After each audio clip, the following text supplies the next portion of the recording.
In 1912, the Titanic was a feat of inconsiderable genius, the compilation of every shipbuilder's dreams. But her history brought realization. I remember vaguely the enormous dining room. Of course, it was very exciting for us because in those days children led a very nursery life. We didn't have our meals with our parents. We had them in the school or nursery. And it was generally very plain food, I suppose, like milk and pudding and rather dull things like that. So it was very exciting to have that elaborate food. You see, it's like this. When arranging a tour of the United States, I had decided to cross on the Titanic. It was rather a novelty to be on the largest ship yet launched. It's no exaggeration to say that it was quite easy to lose one's way on such a ship. The RMS Titanic was completed on March 31st, 1909 by Harland and Wolff Industries in Belfast, Ireland.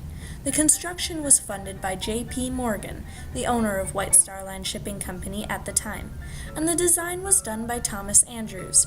Mr. Andrews was the managing director of Harland and Wolff and was a member of the Institution of Naval Architects. Complete construction took 3,000 people, 3 years.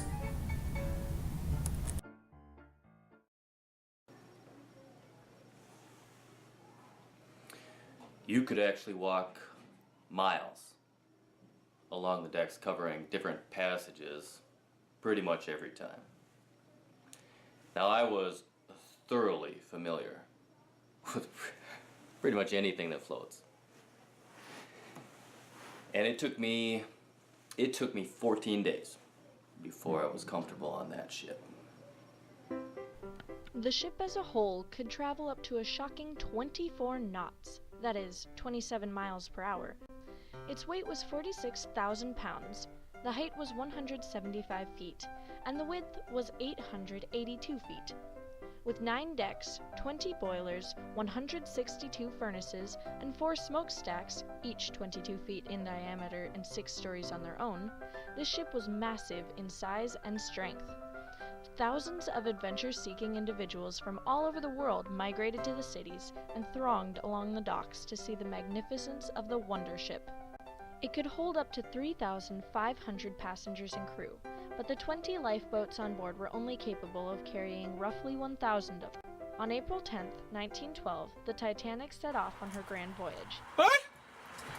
Enjoyed myself, as if I were on a summer palace by the seashore, surrounded by every comfort.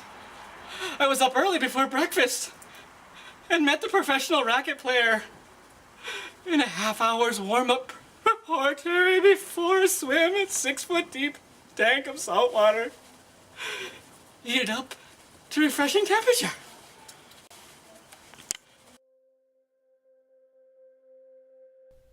At 11:40 p.m., 2 men, Frederick Fleet and Reginald Lee, spotted an iceberg just less than 500 meters away. That day there had been 6 iceberg warnings, but Captain Smith never received them. The operator deemed them not important enough and was too busy sending passengers' letters back home to family. This iceberg was not like any other. Because of its continuous melting, it looked almost clear in the black of the night. The dark water and starlight reflected off of the iceberg like a mirror. From a certain distance, it was literally impossible to see.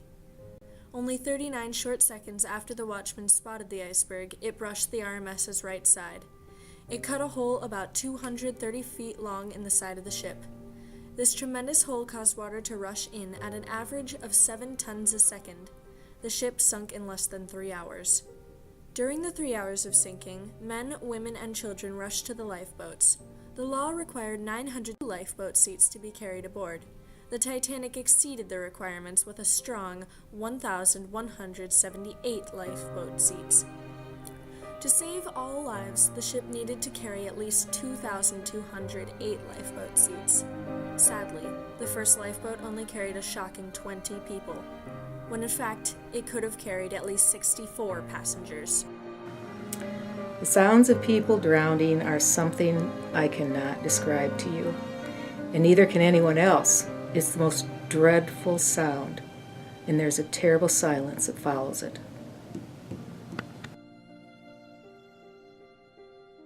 On that fateful night, 1,500 passengers lost their lives. Later that night, the RMS Carpathia arrived and saved the lives of some 700 passengers on lifeboats. She took them to New York, America.